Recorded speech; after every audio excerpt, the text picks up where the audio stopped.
Amin. Kita percaya ini merupakan hari yang baru bagi kita. Amin. Hari di mana kebangkitan akan terjadi. Amin. Kesembuhan pasti terjadi. Amin.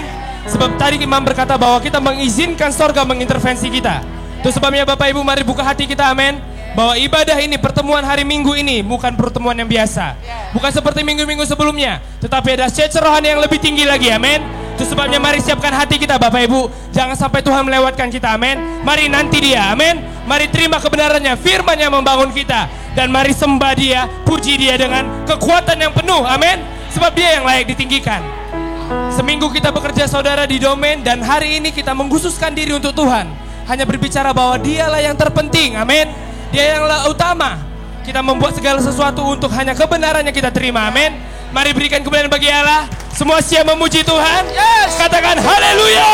Haleluya. Haleluya. Berikan sorak-sorai bagi dia.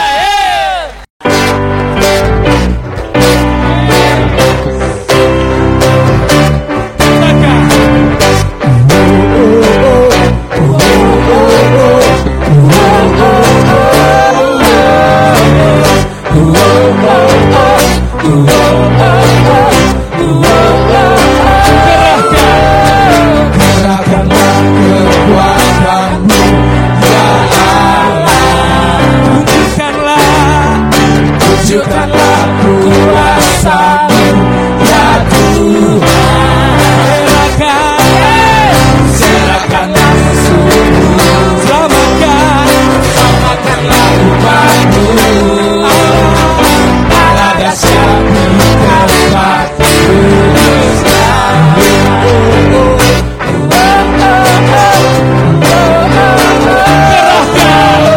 Kerahkanlah kekuasaan-Mu. Tunjukkanlah kuasa-Mu ya Tuhan. Serahkanlah keseluruhan, selamatkanlah umat-Mu. Allah dahsyat di tempat beristirahat. Saya mau dengar suaranya. Bersorak, Katakan, hey, bernyanyilah.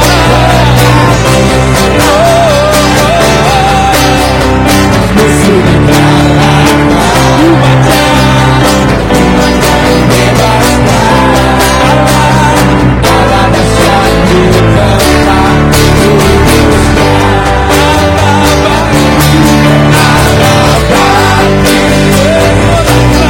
bersorak, Katakan, yeah, Allah bangkit, bernyanyilah.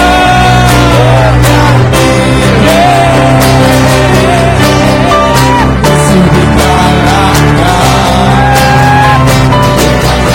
bebaskan. Allah dahsyat di Berikan kemuliaan bagi dia. Sukacita akan nyata di atas kota Medan. Amin. Bukan karena hal yang lain saudara, tetapi Allahmu bangkit di kota ini. Haleluya. Kerahkanlah kekuatan-Mu ya Allah.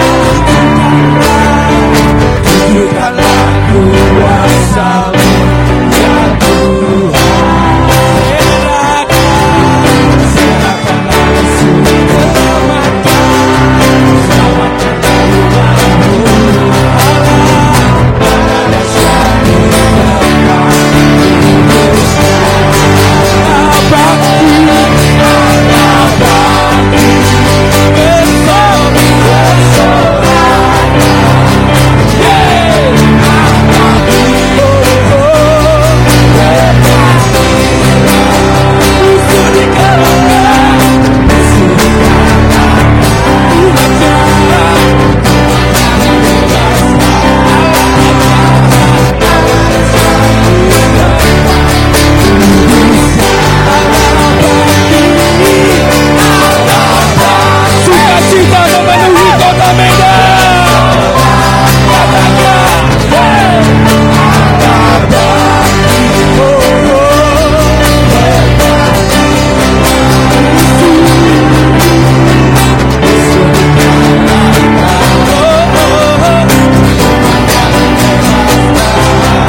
Saya melihat kota kita, saudara, ketika menyanyikan pujian ini, amin.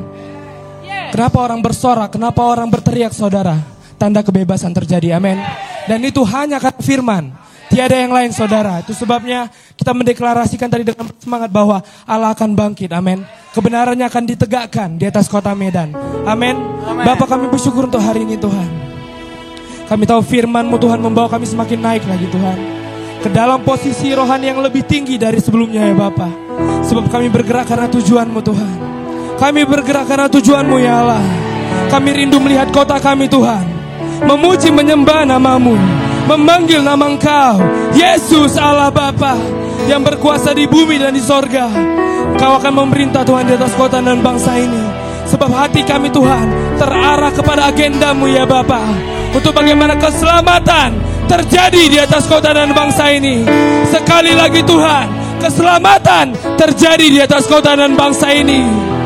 Sehingga akan terjadi, ya Bapa, kisah para rasul yang akan berlanjut di musim sekarang, di waktu sekarang. Sebab ada orang-orang-Mu yang dipenuhi oleh Roh Kudus, yang bergerak menjangkau kota dan bangsa oleh kebenaran-Mu, ya Allah. Dan kami tahu bahwa kebenaran ini tidak akan dapat dihentikan, tidak akan dapat dihalangi di dalam nama Yesus. Sebab ketika Engkau berperkara bagi kami, Tuhan, kami siap dan menerimanya. Bahwa Allah harus memerintah di atas kota Medan, Allah harus memerintah di bangsa Indonesia. Sebab itulah yang akan terjadi di masa yang akan datang. Kebenarannya akan masyhur. Mari berikan kemuliaan bagi Allah kita, saudara. Oh, rabakada balaraba, CBKDB rabakada balarabo, hibiende berebe rabakada balarabo, sakada balaraba larabo, hibiende rebe, sabakada balaraba. Oh, rabakada balaraba laraba, selerebe lerebe laraba laraba larabo, hibiende lerebe, sakada balarabo. Rebeleka, Yarabakana Malerebe, Hiseka, Bogorobo, Reka Makababasaka, Selereka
Tuhan. Sebab hingga sekarang kami menarik nafas kami, memenuhi tubuh kami nafas hidup, itu kami terima dari Engkau. Bahkan saat ini, ketika aku menarik nafasku, dan itu memenuhi tubuhku, dan menjadi nafas hidup bagiku, itu pun karena anugerah-Mu. Beri kemuliaan kepada-Mu. Kami tahu ya Tuhan, di iman-Mu, di pengharapan-Mu, di pemandangan-Mu, di rencana-Mu, kami bisa lebih baik. Kami bisa lebih baik. Kami bisa lebih mulia. Kami bisa Tuhan lebih berkenan, karena Engkau masih memberikan kepada kami nafas hidup. Selama kami bernafas, ada iman-Mu di sana, bahwa aku bisa lebih baik, aku bisa lebih mulia, aku bisa lebih baik dari hari ini. Terpujilah nama-Mu, karena di hairupan napas kami ada iman-Mu, bahwa kami bisa lebih baik. Sekali lagi beri kemuliaan kepada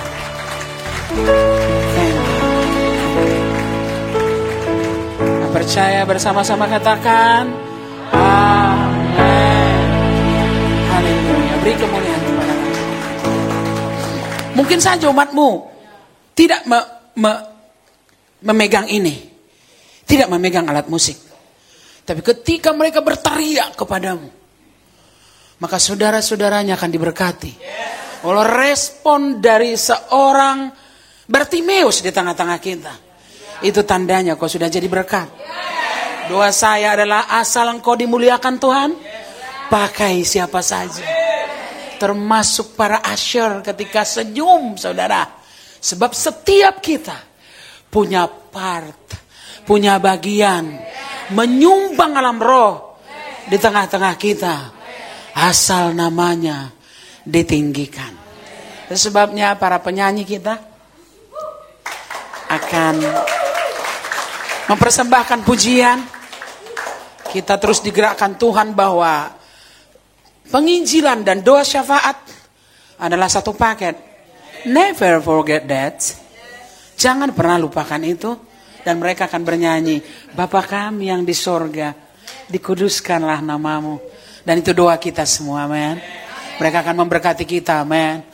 Untuk datang ke tempat ini dan mulai bernyanyi dengan kritikan mam yang agak tajam kadang. Udah mau selesai, itu kurang lambat, itu kurang mendayu, dan mereka harus tarik napas dan kembali latihan. It's not easy. Itu tidak mudah. Tapi saya yakin mereka akan memberkati kita hari ini. Sebab Allah bergerak dari diri kita masing-masing. Tidak peduli kau hanya duduk di situ, kau bisa memberkati saudara-saudaramu. Beri kemuliaan kepada Tuhan.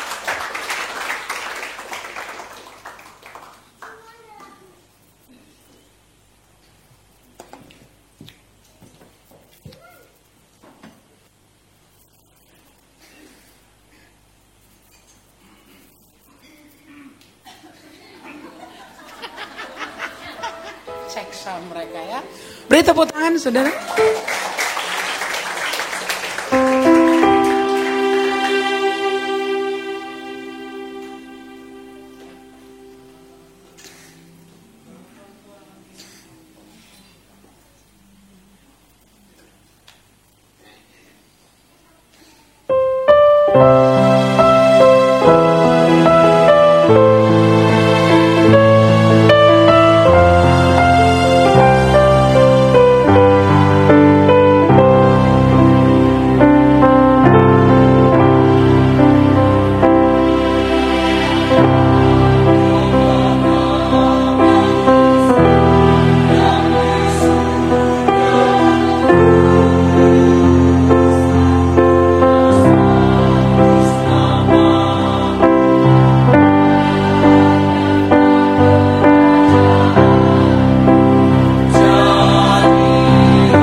Amin. Beri kemuliaan kepada Tuhan, saudara. Haleluya. Mari silakan duduk. Duduk di dalam hadiratnya, saudara. Sebab dia akan berbicara di tengah-tengah kita melalui firman-Nya. Haleluya. Saya mau kita buka, saudara, kitab Yohanes pasal 14 ayat yang ke-12. Yohanes 14 ayat yang ke-12.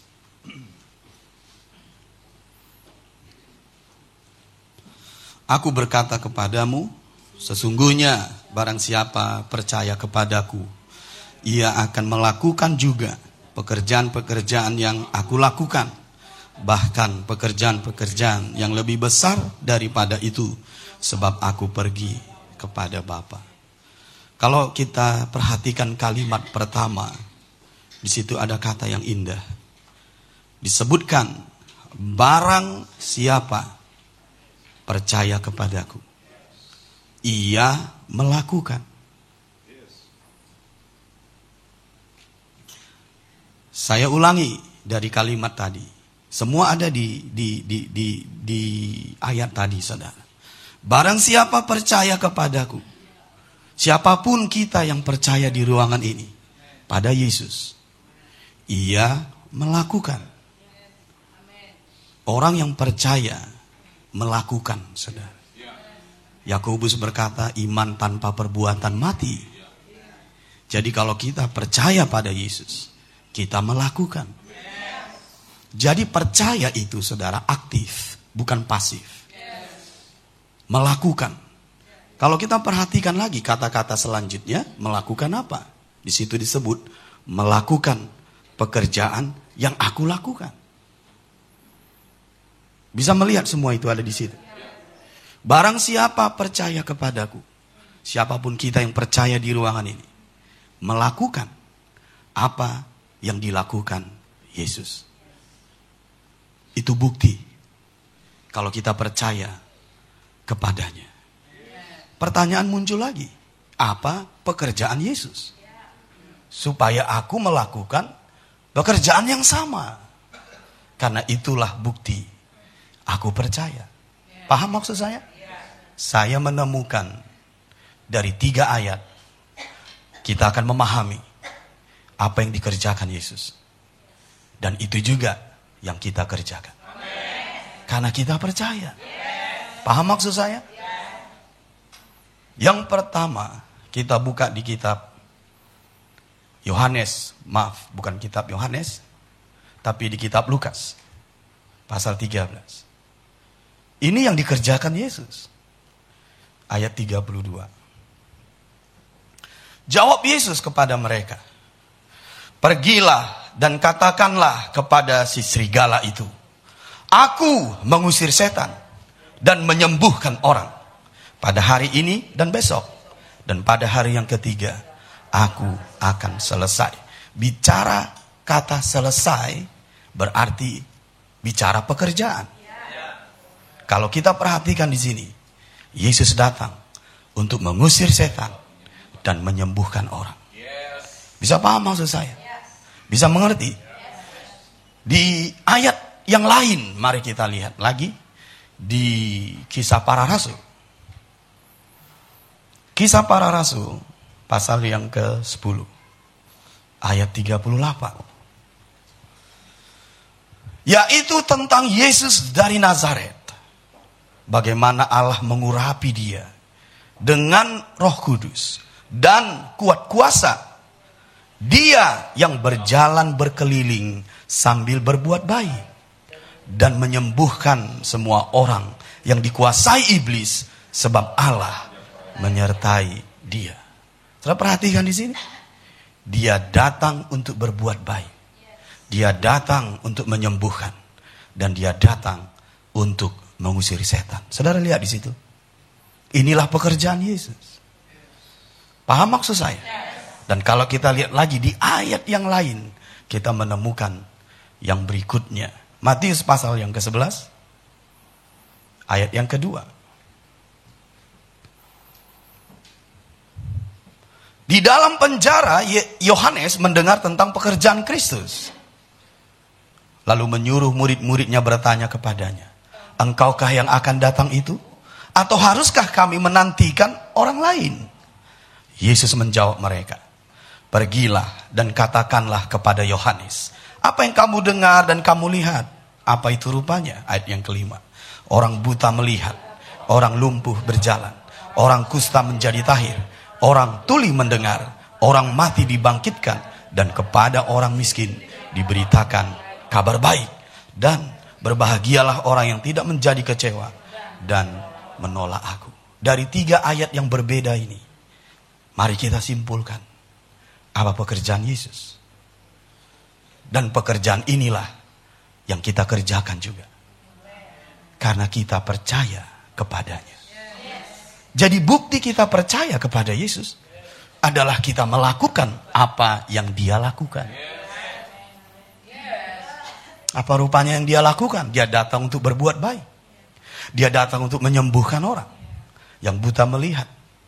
Paham maksud saya? Yang lumpuh berjalan. Bahkan yang mati dibangkitkan. Dan juga Dia mengusir setan. Dan pekerjaan ini, saudara, masih berlangsung sekarang. Masih berlangsung sekarang. Siapa yang melanjutkannya? Kita yang percaya kepadanya. Siapa di sini yang percaya kepada Yesus? Ia melakukan. Kalau kita lihat, mari kita kembali ke Yohanes pasal 14. Ini indah sekali kalau kita pahami. Yohanes 14 ayat 12, "Aku berkata kepadamu, sesungguhnya barang siapa percaya kepadaku," siapa saja yang mengaku percaya, "ia akan melakukan." Melakukan apa? Pekerjaan yang aku lakukan. Mari kita lanjutkan bahasanya. Bahkan pekerjaan yang lebih besar daripada itu. Apa maksudnya? Apakah kita lebih besar dari Yesus? Tidak mungkin. Apa maksudnya pekerjaan yang lebih besar dari pekerjaan yang pernah Yesus lakukan? Jawabannya sederhana. Karena tidak lagi hanya Yesus satu orang yang melakukan, tetapi semua orang percaya. Saya bisa bayangkan banyaknya itu. Itu yang disebut pekerjaan yang lebih besar. Karena tidak lagi satu orang yang melakukannya, tapi semua orang yang percaya kepada Yesus. Bisa mengerti maksud saya? Coba kita kembali ke Matius pasal 11 tadi. Pertanyaannya adalah seperti ini. Saya sedang menjelaskan tentang pekerjaan yang lebih besar, supaya jangan bingung. Lihat di ayat yang kedua. Matius 11 ayat yang kedua. Di dalam penjara, Yohanes mendengar tentang pekerjaan Kristus. Bisa gak kalian bayangkan? Sampai di penjara, berita tentang pekerjaan Kristus terdengar. Kalau kita merenungkan bahwa orang-orang yang dipenjara itu adalah orang-orang yang kekurangan berita. Apalagi penjara masa lalu. Itu betul-betul isolasi. Tapi mengapa sampai ke penjara berita itu terdengar? Kita mulai merenungkan pekerjaan yang lebih besar. Mengapa? Karena di Matius pasal 10 diceritakan Yesus sedang mengutus murid-muridnya. Jadi bukan hanya Yesus saja yang melakukan pekerjaan itu, tetapi murid-muridnya. Sehingga seantero Yerusalem, bahkan mungkin seluruh Yudea, itu mendengar pekerjaan Kristus. Saudara bisa bayangkan kalau kita yang 100-an lebih ini di ruangan ini melakukan pekerjaan Kristus. Amin. Medan akan mendengarnya. Indonesia akan mendengarnya. Sabang sampai Merauke akan mendengarnya. Bahkan yang di dalam penjara akan mendengarnya. Bahkan yang di dalam kubur pun akan mendengarnya. Mengapa saya berkata begitu? Karena orang mati akan dibangkitkan oleh nama Yesus. Oleh nama Yesus yang kau beritakan. Mengapa aku harus memberitakannya, Papa? Karena kau percaya padanya. Karena kau percaya padanya. Jadi saudara, ini penting untuk kita mengerti bahwa orang yang percaya melakukan. Katakan pekerjaan. Apa yang paling penting untuk kita perhatikan kalau ada kata pekerjaan? Waktu. Waktu. Mam tadi waktu menjelaskan di sini, saya menangkap pesan saya yang saya mau sampaikan ketika Mam berkata, ada waktu dalam pekerjaan. Kita nggak bisa sesuka-sukanya melakukan sesuatu tanpa memperhatikan waktu. Saya mau kita lihat dulu firman itu di Yohanes pasal 9. Yohanes pasal 9 menjelaskan tentang pekerjaan secara profetik. Katakan profetik. Yohanes 9 ayat yang keempat. Kita harus mengerjakan pekerjaan Dia yang mengutus aku. Siapa yang mengutus Yesus? Bapa. Siapa yang disebut Yesus kita? Murid-muridnya. Kau dan aku. Jadi Yesus dan kita harus mengerjakan pekerjaan yang diberikan Bapa. Dan kita sudah tahu apa pekerjaan tadi. Bisa mengerti? Bisa beri respon dulu? Alright. Bangun dari tidur. Berita yang baik. Mari lihat ayat yang keempat. Kita harus mengerjakan pekerjaan Dia yang mengutus aku. Kata kita itu Yesus dan murid-muridnya, kau dan aku. Lanjut. Selama masih siang akan datang malam, di mana tidak ada seorang pun yang dapat bekerja. Hati-hati malam. Karena sekalipun engkau bekerja, tapi kalau waktunya malam, engkau nggak akan mendapat hasil. Bisa paham maksud saya? Yesus memahami waktu. Tapi bukan hanya Yesus yang memahami waktu, setan juga. Waktu Yesus datang dan mendarat di Gerasa, legion itu berkata, apakah engkau bermaksud hendak menyiksa kami sebelum waktunya? Karena setan tahu kapan waktunya. Yang menjadi ironi, saudara, umat Tuhan tidak tahu waktu. Makanya setan akan bekerja di sini untuk membuat kita melalaikan waktu. Daniel pasal 7. Daniel pasal 7 ayat 25.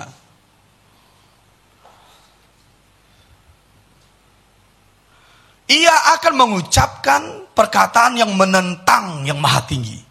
Siapa ia ini? Iblis. Dan akan menganiaya orang-orang kudus milik yang maha tinggi. Bagaimana caranya? Lanjut. Ia berusaha untuk mengubah waktu dan hukum. Dan mereka akan diserahkan ke dalam tangannya selama 1 masa dan 2 masa dan setengah masa. Siapa yang diserahkan ini? Mereka yang tidak memahami waktu. Yang membuat perempuan bodoh, 5 perempuan bodoh tidak masuk, gak memahami waktu, saudara. Bisa paham maksud saya? Dalam pekerjaan Kristus yang perlu kita perhatikan baik-baik adalah waktu. Yesus berkata, hari ini dan besok dan hari yang ketiga aku selesai. Tidak boleh lewat. Paham maksud saya? Jadi setan akan berusaha untuk kita tidak tahu waktu-waktu. Dengarin saya dan lihat saya baik-baik. Dengarkan.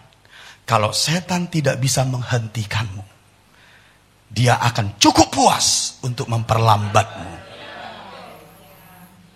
Karena dengan memperlambatmu, engkau akan kehilangan waktu. Makanya bukan dibiarkan. Makanya dia memperdaya kita untuk mengabaikan waktu. Kehilangan fokus. Kehilangan tujuan. Kehilangan kehendak Tuhan. Mulai memikirkan kepentingan diri sendiri. Yang padahal Bapa mencukupkan semua kebutuhannya,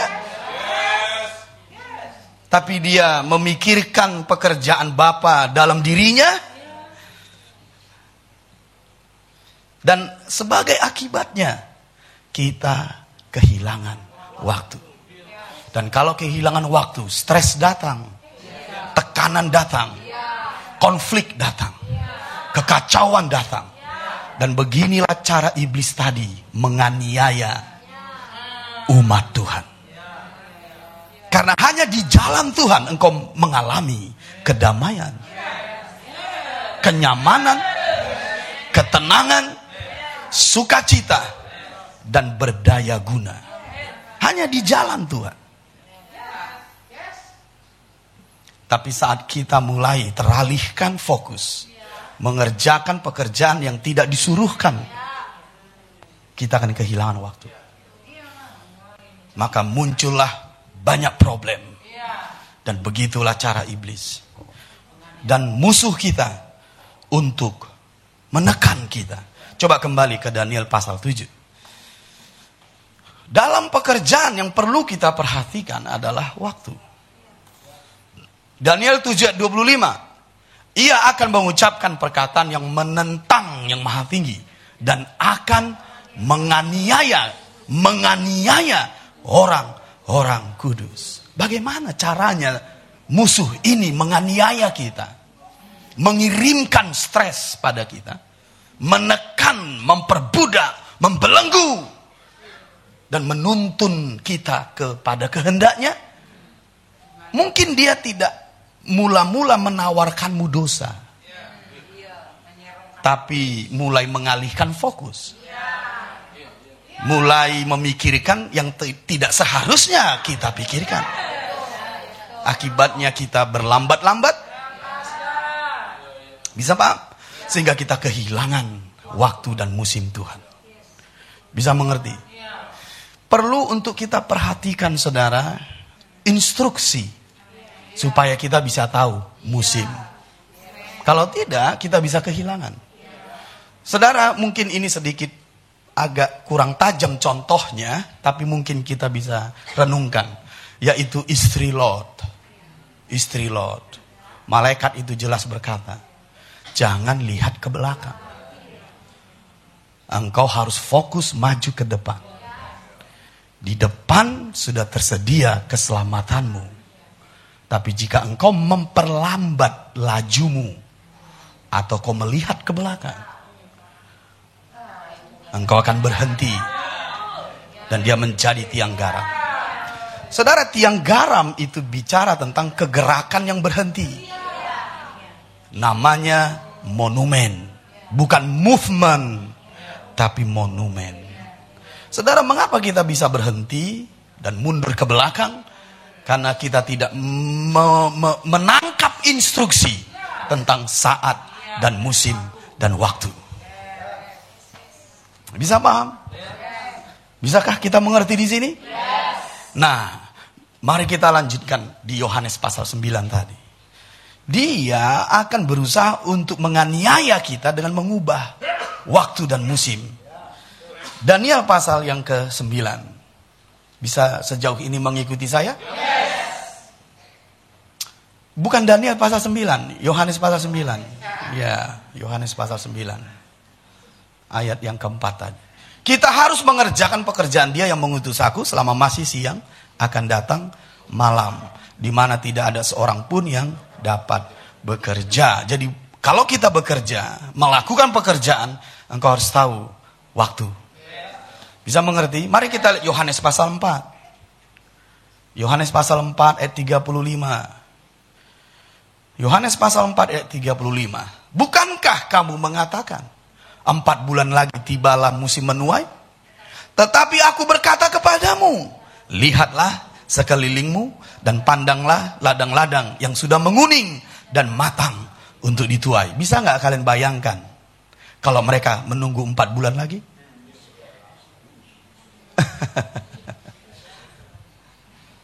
Untuk menuai engkau harus tahu waktu.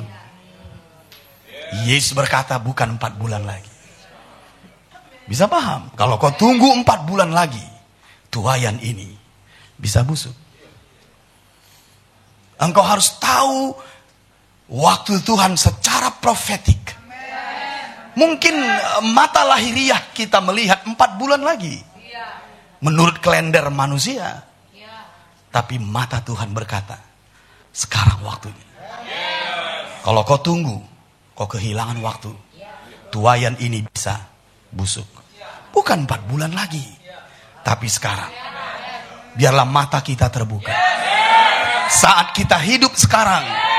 Engkau harus tahu ini musim apa. Dan aku berkata padamu, ini musim tuayan. Kita menuju Indonesia yang baru. Bisa amin dengan kuat? Ayat yang ke-38. Lompat ayat yang ke-38. Aku mengutus kamu untuk menuai apa yang tidak kamu usahakan. Orang-orang lain berusaha dan kamu datang memetik hasil usaha mereka. Bagaimana kita menjelaskan ini? Sederhana.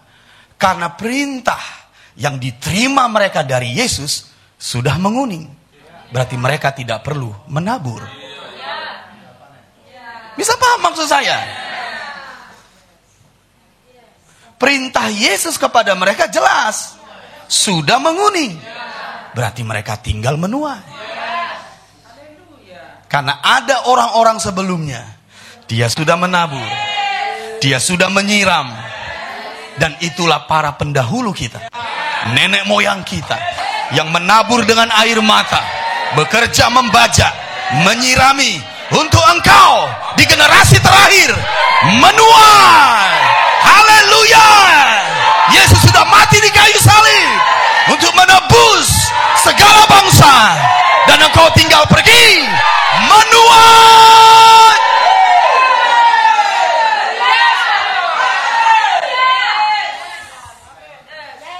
Kalau menuai itu sukacita. Menuai itu tertawa. Di kampung saya kalau musim panen, pesta tiap malam. Ada bunyi gondang-gondang, naposo bulung, yang tua-tua pun ikut margondang. Kalian tahu kalau sekarang kita musim tuayan. Paham maksud saya? Ini musim pesta. Musim gembira. Musim sukacita. Pujian dan sorak-sorai di kota dan di bangsa kita. Ini musim tuayan. Engkau tidak menabur. Engkau tidak membajak. Engkau tidak menyiram. Engkau menuai. Jangan tunggu 4 bulan. Sekarang waktunya. Amin 2 kali. Oke, masih bisa bertahan berdiri 1 menit. Kalau kau pergi ke tuayan, bisa paham? Kalau kau pergi ke tuayan, engkau akan melihat di situ sungai yang besar. Karena kalau kita hanya tinggal di bait suci, itu hanya semata kaki airnya. Masih ingat Yehezkiel 47? Di bait suci, dia semata kaki. Berjalan 1000 hasta, dia selutut. Berjalan 1000 hasta, sepinggang. Di manakah sungai itu tidak bisa terseberangi lagi? Di laut, di bangsa-bangsa. Kalau kau pergi ke tuayan, engkau akan mengalami sungai yang besar dalam hidupmu, dalam perjalananmu. Sukacita yang besar. Amin dengan panjang. Haleluya. Engkau akan melihat ikan-ikan. Engkau akan melihat pohon-pohon. Ada kekayaan di situ. Ada kelimpahan di situ. Pergilah, engkau akan mengalami kelimpahan. Amin. Silakan duduk. Kekayaan itu di luar sana. Saat kau pergi. Nah, saya mau kita lanjutkan.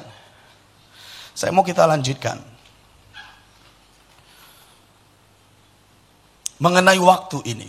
Saya tadi menyinggung tentang bahwa kita tidak menunggu lagi, sekarang waktunya. Nah, saya ingin kita menguatkan dulu yang saya sampaikan tadi, betapa pentingnya kalau kita tidak boleh mengabaikan waktu. Saya menyinggung tadi 5 perempuan bodoh. Oh, bukan 5 perempuan bodoh, 5 gadis bodoh. Papa, apa bedanya perempuan dengan gadis? Nanti kau akan tahu. Gak usah kita bahas dulu sekarang. Mari kita lihat Matius pasal 25. Matius pasal 25. Bagaimana cara musuh mengalihkanmu? Mungkin kita lihat berita-berita. Mungkin kita lihat berita di TV, di internet. Kita mulai diganggu dengan, mana mungkin ini musim tuayan. Di sana ada perang, di sana ada kelaparan, di sana ada perebutan kekuasaan, di sana ada kejahatan dan kekerasan. Di sini ada A, di sini ada B. Dengarkan saya. Begitulah cara musuh mengganggu fokusmu.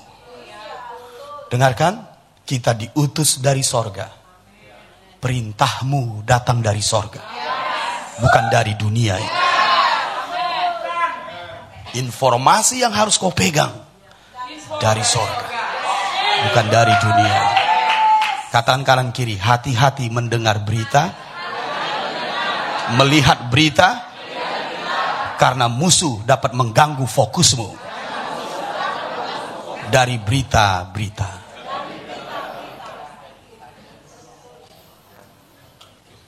Saya ingin menjelaskan dulu berita-berita ini 2 menit. Masih sabar dengan saya? Joshua dan Kaleb mendengar berita dari sorga bahwa tanah Kanaan akan menjadi tanah warisan Israel. Mereka melihat raksasa di tanah Kanaan seperti belalang. Kita akan menaklukkannya. Tapi ada 10 pengintai. Teman-teman mereka tidak mendengar berita dari sorga, tapi mereka mendengar dan melihat berita dari tanah Kanaan. Dan mereka melihat orang-orang di Kanaan itu seperti raksasa dan mereka seperti belalang. Bisa paham? Karena apa yang kau imajinasikan bergantung dari apa yang kau dengar.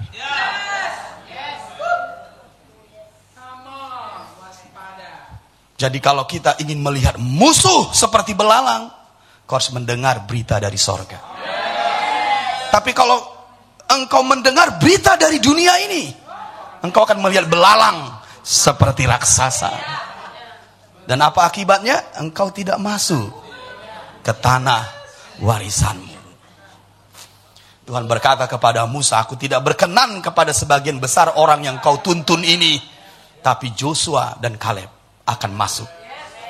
Jadi orang yang masuk ke tanah warisannya adalah orang yang mendengar berita dari sorga. Kalau kita mendengar keadaan Indonesia, keadaan bangsa-bangsa lain, kita akan mulai diserang kekhawatiran, diserang ketakutan. Dan apa akibatnya ketika kita diserang di situ? Kau akan mulai mengabaikan tugasmu. Fokusmu akan mulai teralih. Dan engkau mulai kehilangan waktu. Tekanan akan datang. Stres akan datang. Kekurangan akan datang. Depresi akan datang. Apalagi? Iya, itu dia. Karena musuh akan menganiayamu. Tapi kalau kita di jalan Tuhan, musuh tidak bisa menjamahmu. Menjamah anak-anakmu, menjamah destinimu, menjamah masa depanmu. Tidak akan. Haleluya. Bisa mengerti maksud saya? Jadi berita-berita itu dipakai musuh untuk mengalihkan fokusmu. Jadi seperti Elisa. Bisa 1 menit lagi?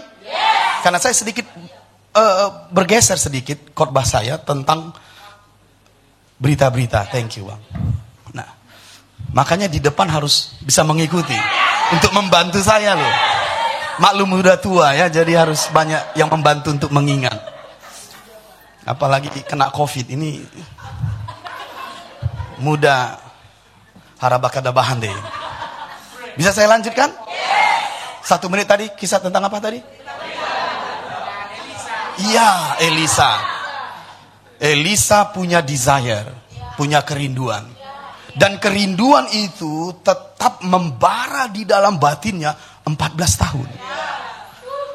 Waktu dia membaca, waktu dia membaca. Suara profetik dari sorga datang kepada Elia di Gunung Horeb. Urapi Elisa untuk menggantikanmu. Elia turun gunung dan dia melihat Elisa sedang membaca. Dia buka jubahnya dan dia lemparkan jubahnya, bam, mengenai Elisa, dan dia merasakan hadirat Tuhan, merasakan roh Tuhan melingkupinya, dan dia mulai teringat di masa-masa lalu bahwa suara itu pernah dia dengar, mimpi itu pernah datang, bahwa dia akan dipanggil untuk menjadi nabi. Hari itu datang. Lalu apa yang terjadi? Ketika hari itu datang, dia potong lembunya, dia bakar lembunya, dia makan dagingnya bersama dengan karyawan-karyawannya karena dia pengusaha. Dan dia berjalan mengikuti Elia 14 tahun. Dan kalau kalian baca, dia bukan berjalan, dia berlari. Mengapa dia berlari? Karena Elia naik kereta. Karena Elia itu adalah kereta Israel, saudara. Makanya Elia nggak bisa ditangkap. Ahab menyuruh pasukannya untuk mencari Elia di mana. Mereka tidak bisa menangkapnya karena Elia suka terbang, naik kereta. Makanya dia disebut Bapakku, keretanya yang berkuda. Kereta yang berkuda itu siapa? Ya Elia. Tidak ada kereta di situ. Dialah kereta Israel itu, saudara. Begitu cara membacanya.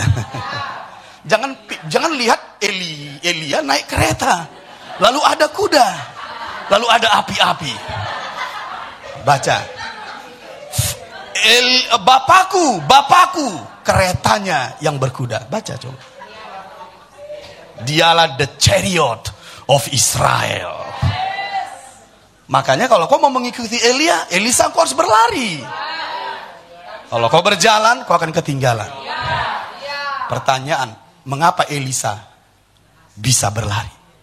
Karena desire, passion. Aku mau jubah itu. Aku mau jubah itu. Aku mau jubah itu. 14 tahun dia berlari. Kalau kau berlari 5 menit,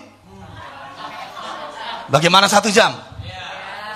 Oh, aku bisa berlari papa 10 jam. 14 tahun. Elisa berlari 14 tahun. Dan setiap kali ada orang mau mengganggu fokusnya, dia berkata, tutup mulut, aku tahu. Nah, kau perlu menyampaikan itu kepada musuh-musuh tadi yang disebut berita-berita itu. Tutup mulut. Kita kadang-kadang kan sabar mendengarnya, nonton lagi, dilihat lagi, direnung-renungkan lagi. Makanya kita tidak bisa melihat Elia naik, karena fokus kita mulai terganggu. Baca di 2 Raja-Raja pasal yang kedua, 50 nabi berkata, tidakkah engkau tahu? Tidakkah engkau tahu? Elisa berkata, aku tahu, tutup mulut. Tapi di Alkitab saya, Pak, enggak tutup mulut. Iya, diam, itu ditulis, diam. Bahasa Medan, tutup mulut. Karena Elisa berkata, diam, aku tahu. Alkitab bahasa Medan saya, tutup mulut. Tahu kita kadang, kita nggak tegas. Sama yang mengganggu fokus tidak tegas. Makanya kita mulai melambat. Mulai melambat. Dan setan dengan gigi taringnya yang berdarah mulai tertawa. Hehehe. Karena kita mulai kehilangan waktu. Mulai kehilangan musim. Penting saudara untuk kita menerima info dari sorga. Karena engkau utusan sorga. Jangan takut dengan dunia ini. Dunia ini ladangmu. Dunia ini ladangmu, saudara. Bisa paham? Oke. Mari kita ke Matius pasal 25. Tadi belum selesai kan saya tadi minta supaya kita bergeser sedikit kan? Kau setuju? Oke, sekarang kita lanjutkan topiknya. Matius pasal 25 ayat 1. Pada waktu itu, hal kerajaan sorga seumpama 10 gadis yang mengambil pelitanya dan pergi menyongsong mempelai laki-laki. 5 diantaranya bodoh dan 5 bijaksana. Gadis-gadis yang bodoh itu membawa pelitanya tetapi tidak membawa minyak. Sedangkan gadis-gadis yang bijaksana itu membawa pelitanya dan juga minyak dalam buli-buli mereka. Kenapa gadis bodoh ini enggak membawa minyak? Ayat selanjutnya nanti menjelaskan. Jangan bingung dulu ya. Saya pikir kalian sudah tahu gitu loh. Saya pikir kalian ayat yang keempat. Sedangkan gadis-gadis yang bijaksana itu membawa pelitanya dan juga minyak dalam buli-buli mereka. Tetapi karena mempelai itu lama tidak datang-datang juga, mengantuklah mereka semua lalu tertidur. Waktu tengah malam terdengarlah suara orang berseru, "Mempelai datang, songsonglah dia." Gadis-gadis itu pun bangun semuanya lalu membereskan pelita mereka. Gadis-gadis yang bodoh berkata kepada gadis-gadis yang bijaksana, "Berikanlah kami sedikit dari minyakmu itu, sebab pelita kami hampir padam." Tetapi jawab gadis-gadis yang bijaksana itu, "Tidak, nanti tidak cukup untuk kami dan untuk kamu. Lebih baik kamu pergi kepada penjual minyak dan beli di situ." Akan tetapi waktu mereka sedang pergi untuk membelinya, datanglah mempelai itu dan mereka yang telah siap sedia masuk bersama-sama dengan dia ke ruang perjamuan kawin. Lalu pintu ditutup. Jadi kenapa mereka tidak membawa minyak? Mereka berpikir mempelai tidak datang. Menunda, dan menunda. Salah satu dari sifat yang paling berbahaya dalam pekerjaan Kristus kalau bicara waktu, menunda. Karena mungkin kita berpikir Tuhan tidak datang, tidak mungkin besok datang, udah kita santai-santai dulu. Malam dia datang, saudara. Ini yang disebut dengan pintu sudah ditutup. Makanya Yesus jelas berkata, jangan bilang 4 bulan lagi, sekarang. Jangan tunggu, sekarang. Bisa paham? Nah, ini penting untuk kita mengerti tentang waktu Tuhan kalau pekerjaan itu diberikan. Mari kita lihat lagi Lukas pasal 12. Lukas 12 ayat 35. Lukas 12:35 ini juga adalah mengenai waktu. Hendaklah pinggangmu tetap berikat dan pelitamu tetap menyala. Dan hendaklah kamu sama seperti orang-orang yang menanti-nantikan tuannya yang pulang dari perkawinan. Supaya jika ia datang dan mengetok pintu, segera dibuka pintu baginya. Berbahagialah hamba-hamba yang didapati tuannya berjaga-jaga ketika ia datang. Aku berkata kepadamu, sesungguhnya ia akan mengikat pinggangnya dan mempersilakan mereka duduk makan. Dan ia akan datang melayani mereka. Inilah orang-orang yang berjaga-jaga, yang siap sedia, yang menunggu, menanti tuannya datang. Saudara bisa paham? Bukan seperti gadis bodoh tadi, saudara. Ayat 38. Dan apabila ia datang pada tengah malam atau pada dini hari dan mendapati mereka berlaku demikian, maka berbahagialah mereka. Tetapi ketahuilah ini, jika tuan rumah tahu pukul berapa pencuri akan datang, ia tidak akan membiarkan rumahnya dibongkar. Hendaklah kamu juga siap sedia, karena anak manusia datang pada saat yang tidak kamu sangkakan. Lanjut dulu. Kata Petrus, Tuhan, kamikah yang engkau maksudkan dengan perumpamaan itu atau juga semua orang? 42, mari kita baca bersama-sama. Jawab Tuhan, jadi siapakah pengurus rumah yang setia dan bijaksana yang akan diangkat oleh tuannya menjadi kepala atas semua hambanya untuk memberikan makanan kepada mereka pada waktunya? Berbahagialah hamba yang didapati tuannya melakukan tugasnya itu ketika tuannya itu datang. Lihat ini, lihat ini, lihat ini. Engkau tidak saja menunggu Tuhanmu datang, menanti Tuhanmu datang, atau siap sedia Tuhanmu datang. Ayat 42, ada kunci yang harus kau pahami, bahwa engkau tetap bekerja. Lihat itu. Karena kita berpikir menunggu itu, ya menunggu. Makanya banyak gereja-gereja menunggu Yesus datang. Mereka hanya beribadah saja. Saya nggak menyebut nama-nama gereja itu. Banyak mereka mengadopsi doktrin ini. Kita nggak perlu berbuat apa-apa bagi kota dan bangsa kita. Memang sudah begitu nanti keadaannya itu. Dari masa ke masa. Kita di sini beribadah saja. Berdoa, menunggu, menanti Yesus datang. Kita beribadah dan bernyanyi, datanglah Tuhan. Datanglah Tuhan, kami rindu, kami rindu, kami rindu. Itu bukan semua hal yang dikatakan Yesus. Engkau menanti sambil bekerja. Bukan hanya menanti, tapi sambil bekerja. Baik kita beribadah seperti ini, tapi engkau juga harus pergi. Dan kalau kita melakukan dua hal ini, engkau saat dia datang akan diangkatnya, memerintah bersama dia di muka bumi ini. Bisa amin. Siapakah yang akan diangkatnya bersama dengan dia memerintah? Mereka yang menanti dan bekerja. Apa pekerjaan itu, Papa? Pekerjaan yang dilakukan Yesus. Bukan hanya beribadah, tapi juga bekerja. Bukan hanya siap sedia, tapi juga bekerja. Jangan bilang 4 bulan lagi. Sekarang. Makanya kau datang beribadah, Minggu datang beribadah.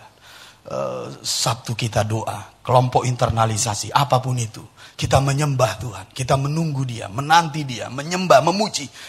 Itu tidak semuanya. Kau juga harus bekerja. Bekerja bagi dia. Bisa paham maksud saya? Yohanes pasal 5 ayat yang ke-17. Yohanes pasal 5 ayat yang ke-17. Tetapi ia berkata kepada mereka, Bapakku bekerja sampai sekarang, maka aku pun bekerja juga. Bayangkan saudara, Bapa bekerja, Yesus bekerja. Bagaimana dengan kita? Iya, engkau harus bekerja. Jangan tidur di musim panas. Jangan tidur di musim panas. Paham maksud saya? Bapa kita bekerja, Yesus kita bekerja. Kita juga harus bekerja. Bisa paham? Mari kita baca satu ayat lagi, Filipi 1. Filipi 1 ayat yang ke-22. Filipi 1 ayat yang ke-22. Amin. Indah sekali. Indah sekali. Yuk kita baca bersama-sama ayat yang ke-22. Ya. Tetapi jika aku harus hidup di dunia ini, itu berarti bagiku bekerja memberi buah. Jadi mana yang harus kupilih, aku tidak tahu. Tapi di ayat 24, Paulus jadi tahu. Gak ada yang tertawa ya?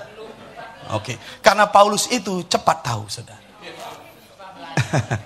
Ayat 24, dia tahu bahwa dia harus di dunia ini. Ayat 24. Kita baca bersama-sama. Tetapi lebih perlu untuk tinggal di dunia ini karena kamu. Jadi dia tahu dia harus tinggal di sini untuk bekerja dan memberi buah. Saudara, tangkap desire ini. Tangkap semangat dan passion ini. Sama seperti Paulus. Aku hidup untuk bekerja, memberi buah. Haleluya. Boleh 2 menit tapi rahasia ini. Tapi harus betul-betul melotot matanya. Ya, begitu. Bapak David perlu dulu musik. Sebab Elisa membutuhkan musik. Karena ini sangat profetik. Mau sangat profetik?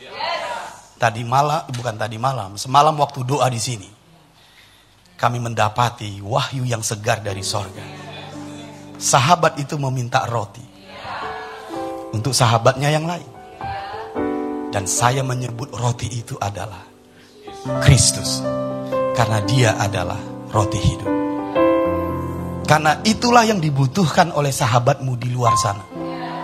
Kristus adalah pengharapan akan kemuliaan. Bisa paham? Nah, saya bicara buah, katakan buah. Buah itu adalah roti, adalah roti. Buah itu adalah roti. Bagaimana aku bisa meminta buah?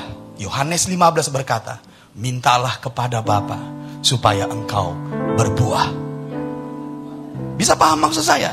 Bukankah di Lukas 11 juga sahabatnya ini datang kepada Bapa untuk minta roti? Bisa paham maksud saya? Jadi untuk engkau berbuah, minta. Bisa paham? Mintalah buah untuk kau berikan pada orang lain. Karena buah itu datang dari Bapamu. Makanya kalau kau berbuah banyak, Bapamu dimuliakan. Tapi buah itu tidak datang darimu. Buah itu datang saat engkau minta.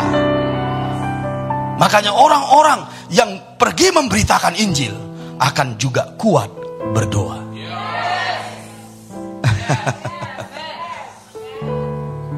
Yohanes pasal 14. Karena musik, pewahyuan saya berkembang. Ayat 12. Yohanes 14 ayat 12. Saya akhiri 2 menit lagi. Yohanes 14 ayat 12. Sudah sampai. Ini yang kita baca di awal tadi, bukan? Aku berkata kepadamu, sesungguhnya barang siapa percaya kepadaku, ia akan melakukan juga pekerjaan-pekerjaan yang aku lakukan. Bahkan pekerjaan-pekerjaan yang lebih besar daripada itu. Sebab aku pergi kepada Bapa. Ayat 13, perhatikan. Dan apa juga yang kamu minta. Apa hubungannya dengan 12? Apa hubungannya dengan ayat 12? Karena engkau perlu meminta, saudara, supaya buah atau roti yang kau terima, engkau berikan saat engkau bekerja.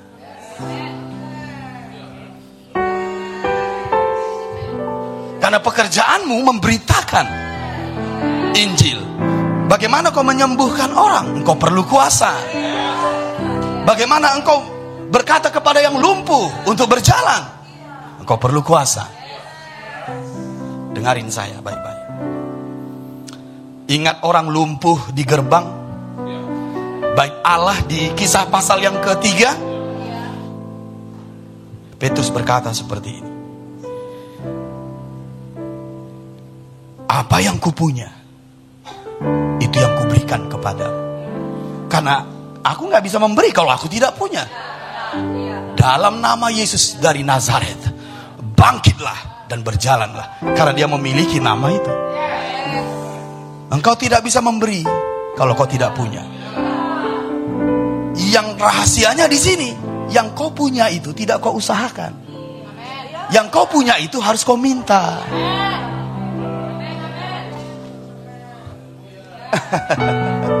Itu kata kunci di ayat 13 tadi. Mintalah apa saja. Supaya saat engkau melakukan pekerjaan itu, engkau melihat pekerjaan itu berhasil.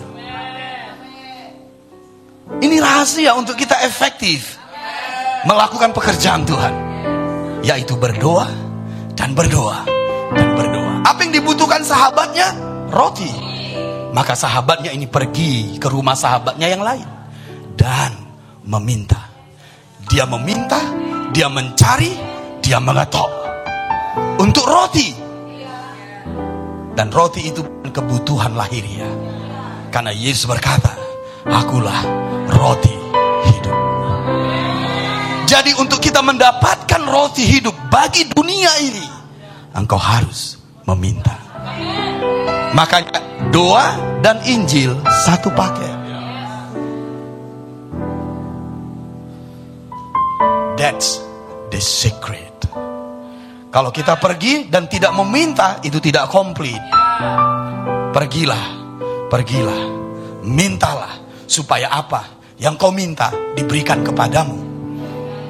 Supaya engkau berhasil melakukan pekerjaan Kristus. Jadi apa buah itu? Yang kau punya saat engkau minta. Dan buah itulah yang kau berikan saat engkau melakukan pekerjaan Kristus.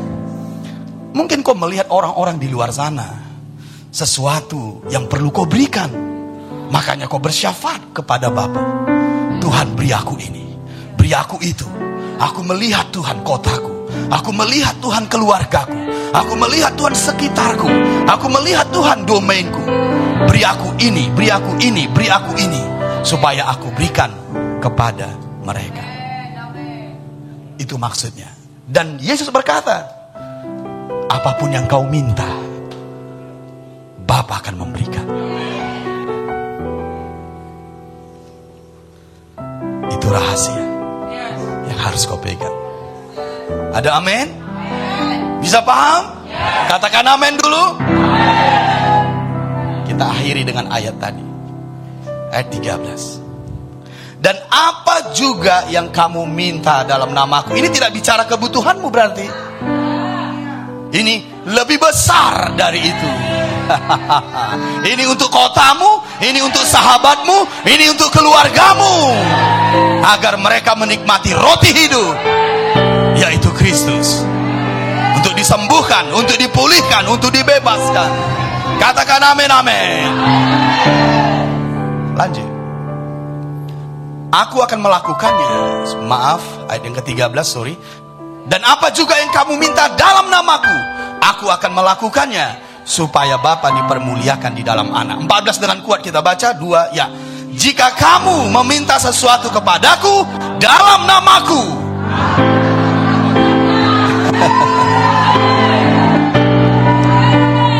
Apa yang kau minta? Boleh saya tahu sekarang? Apa yang kau minta? Hah? Uang? Bisa juga. Sekarang saya mau bertanya, untuk apa uang itu? Membangun WI. Alright, mintalah. Kalau itu dari hatimu, demi nama Yesus, saya percaya Bapa akan memberi. Kenapa kau Papa berkata seperti itu? Firman-Nya berkata, kalau engkau meminta untuk engkau bisa menyelesaikan pekerjaan Kristus, aku akan berikan. Apakah itu kuasa, apakah itu uang, apakah itu kekayaan, apakah itu kedudukan, Dia akan berikan. Dia akan berikan. Dia akan berikan. Apa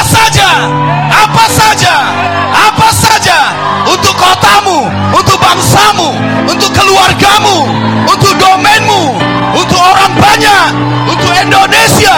Apa saja yang kau minta akan diberikannya.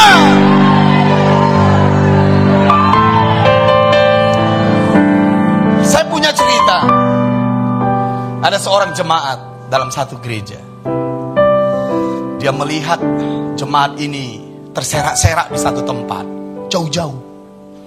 Dia rindu untuk memiliki mobil, supaya dia bisa jemput semua orang itu dan bawa ke gereja. Dia berdoa bersungguh-sungguh. Dia tidak punya uang. Dia berdoa bersungguh-sungguh. Doanya sederhana. Doa yang sederhana. Apa itu? Tuhan, beri aku mobil, supaya aku bisa bawa mereka itu Tuhan ke gereja. Tidak berapa lama Tuhan kasih mobil. Karena mobil itu bukan untuk dipakainya keliling Danau Toba. Papa, tapi aku mau Papa mobil untuk keliling Danau Toba. Kau cukup bekerja, kelola uang dengan baik, pasti bisa. Karena orang tanpa Yesus pun bisa. Tapi kalau kau ingin mujizat, ingin kuasa, ingin hal-hal yang melebihi dari yang kau lakukan, engkau harus tahu kemana itu engkau beri. Katakan apa saja.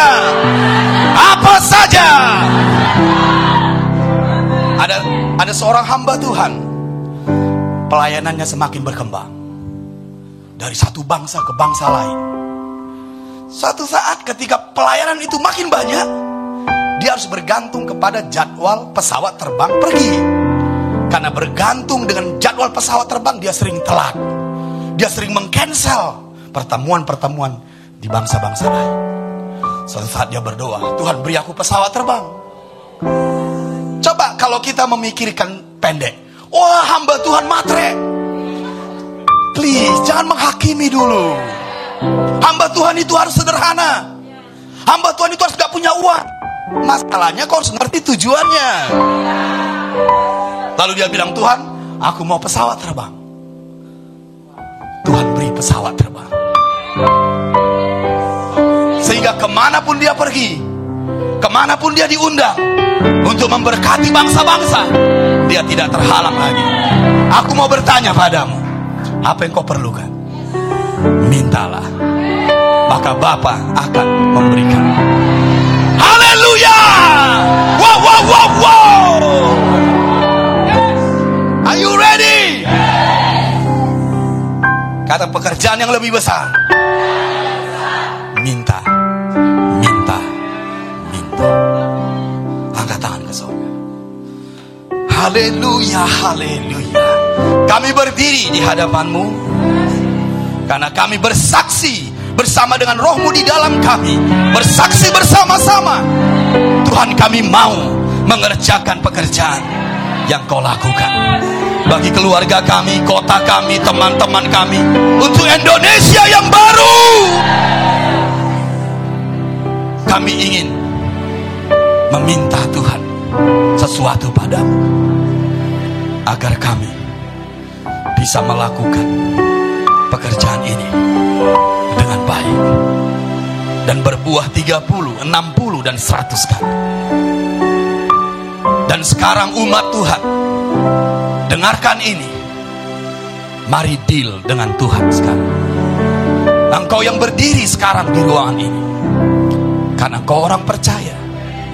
Firman-Nya berkata, barang siapa percaya kepadaku, ia melakukan pekerjaan yang kulakukan, bahkan pekerjaan yang lebih besar daripada itu. Dan dia berkata di ayat selanjutnya, mintalah apa saja untuk engkau pakai melakukan pekerjaan yang kulakukan, aku akan memberikannya. Apakah kau siap? Apakah kau siap untuk meminta kepadanya supaya engkau sanggup dan mampu melakukan pekerjaan yang dia lakukan? Haleluya! Sebelum engkau meminta, mari berdoa dalam roh dulu. Karena saya tahu ini bukan momen yang biasa. Engkau orang percaya, percaya kepada Yesus Tuhanmu. Ayo semua kita, mari berdoa dalam roh sampai engkau mendapatkan sesuatu untuk engkau minta kepadanya bagi pekerjaan Kristus. Apakah kuasa, apakah pengurapan, apakah hikmat, apakah keberanian, apakah mujizat, apakah harta, apakah kekayaan, apakah promosi, apakah kedudukan, apa saja bagi pekerjaan Kristus, Dia akan berikan. Mari orang percaya di ruangan ini, ada waktu yang spesial untuk bersama-sama meminta. Sekarang, sekarang, mari berdoa. Jangan sia-siakan. Ada surga yang terbuka di sini demi nama Yesus. Minta kuasa, minta pengurapan, minta hikmat, minta kekayaan, minta kedudukan, minta apa saja, Dia akan melakukan untuk pekerjaan Kristus demi nama Yesus. Haleluya! Mari berdoa lagi.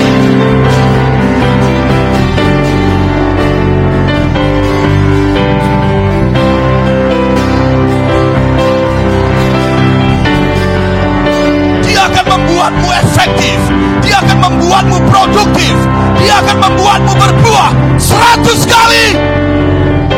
Ayo berdoa.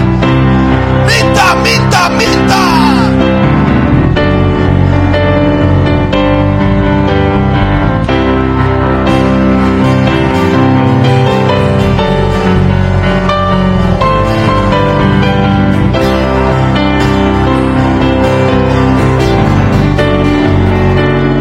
Ini waktu meminta.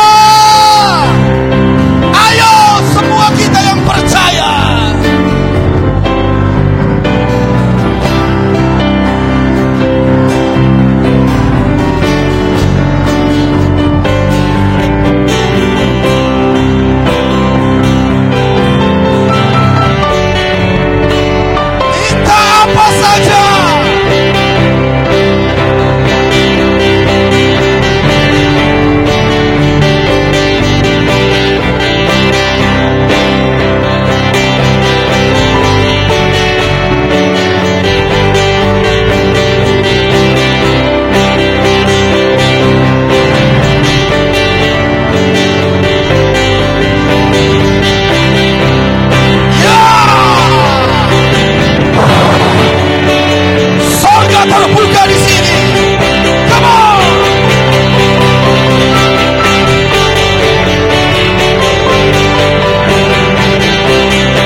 berdoa. Saya mau menyampaikan ini padamu, supaya engkau punya iman yang lebih untuk meminta lagi, dan kita berdoa lagi. Kalian ingat Hana, bukan? Dia mandul, tidak punya anak. Dia butuh anak. Saat itu juga Tuhan butuh seseorang untuk menjadi imam dan nabi bagi Israel.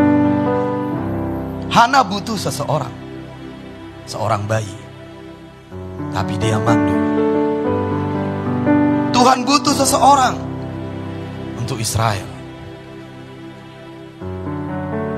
Hana berdoa. Hana meminta. Dia berkata, Tuhan, beri aku anak. Sesuatu yang tidak mungkin, karena dia mandul.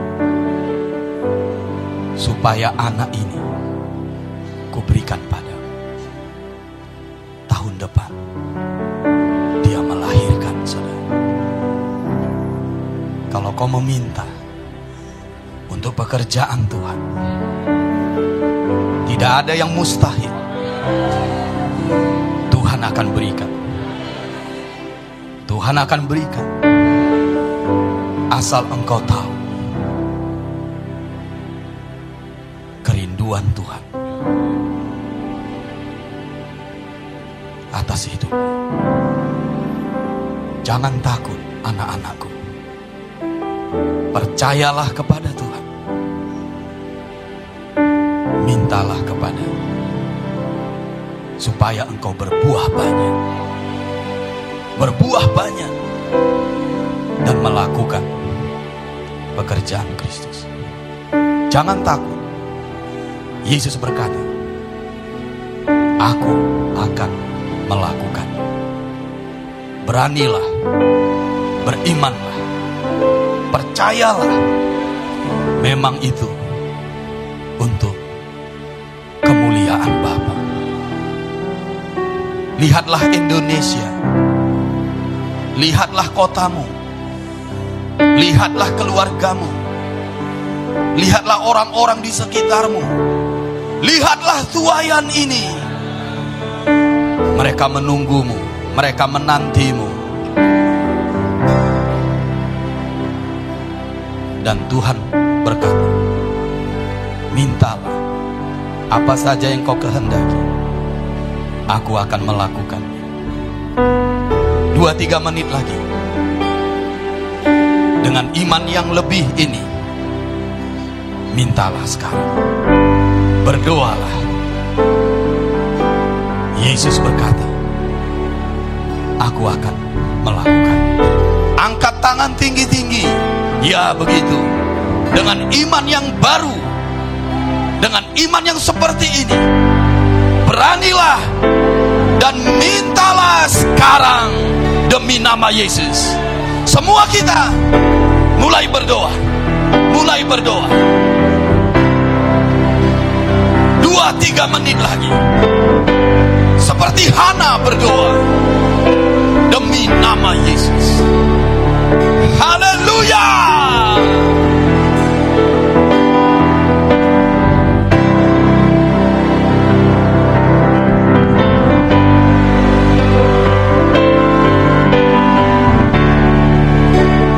Berlari, berlari meminta, berseru meminta demi nama Yesus.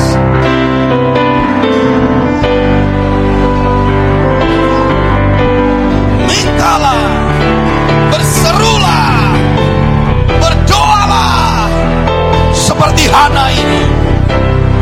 Yang mandul akan melahirkan banyak anak, yang miskin akan diperkaya, yang lemah akan berkata, aku kuat, segala perkara dapat kutanggung.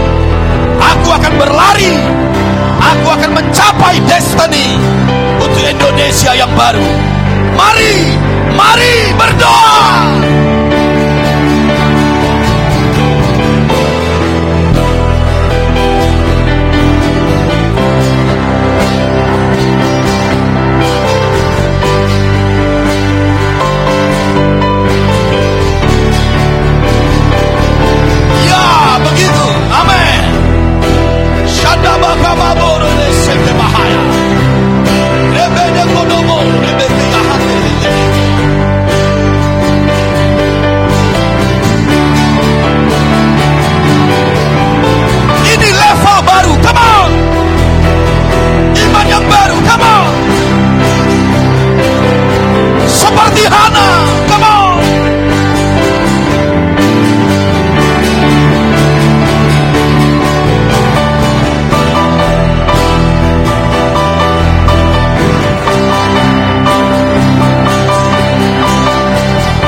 Yesus.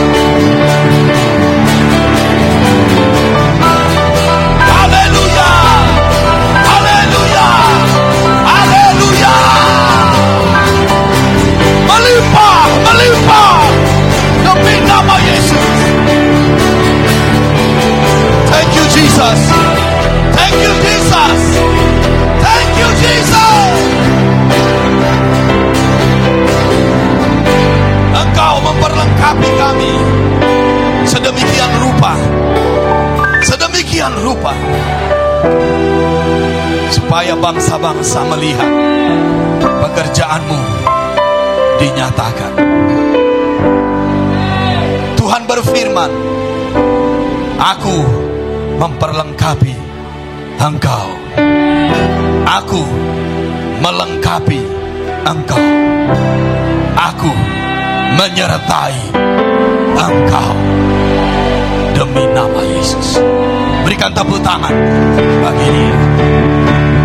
We look to Yahweh, Yahweh, our hope is Yahweh, Yahweh. We look to Yahweh.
Kami lebih kuat, kami lebih baik, kami lebih mulia. Terima kasih Tuhan. Siapakah yang mengerjakan ini? Engkau Tuhan, bukan manusia. Engkau. Karena itu segala hormat dan pujian dan kemuliaan hanya bagi Engkau selama-lamanya. Terima kasih Tuhan.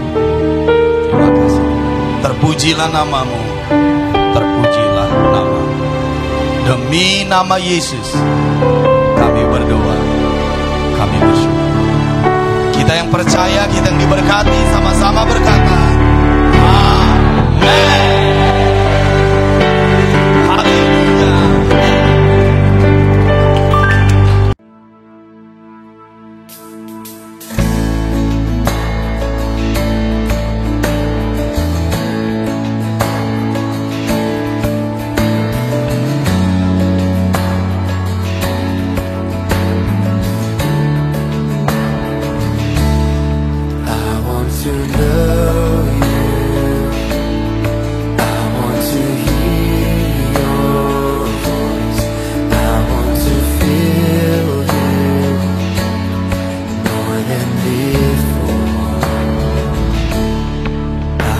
to touch you.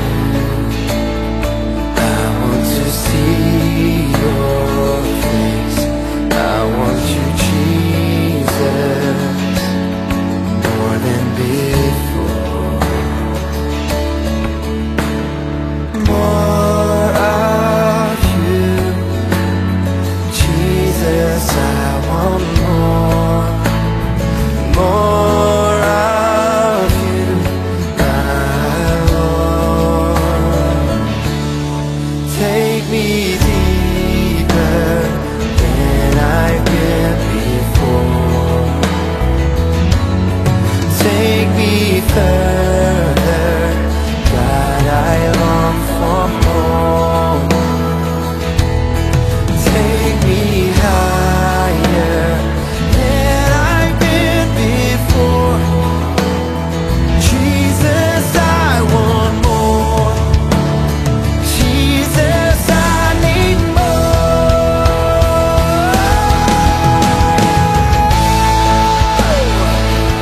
Come on, begin to cry out for more.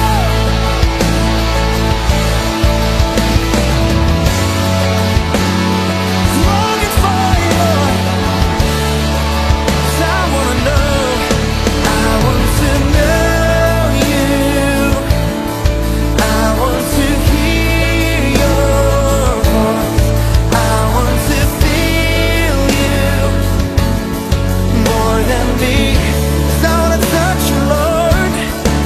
I want to touch, so I wanna see your face. So I want you, Jesus, more than before. Cried out more of you, more of you. Jesus, I want more of you, my Lord. So take me deeper than I've been before. Take me further, God, I long for more. Take me higher than I've been before. Oh, Jesus, I want more. Jesus, I need more. Oh, yeah. Crying out for more of you, Lord. My heart it longs for more. My soul it longs for more of you. More of you. More of you, Jesus. More of you. I need more. Sing out, sing more of you. More of you, Jesus. Oh, with all your heart, sing more of you. More of you, Lord. More of you.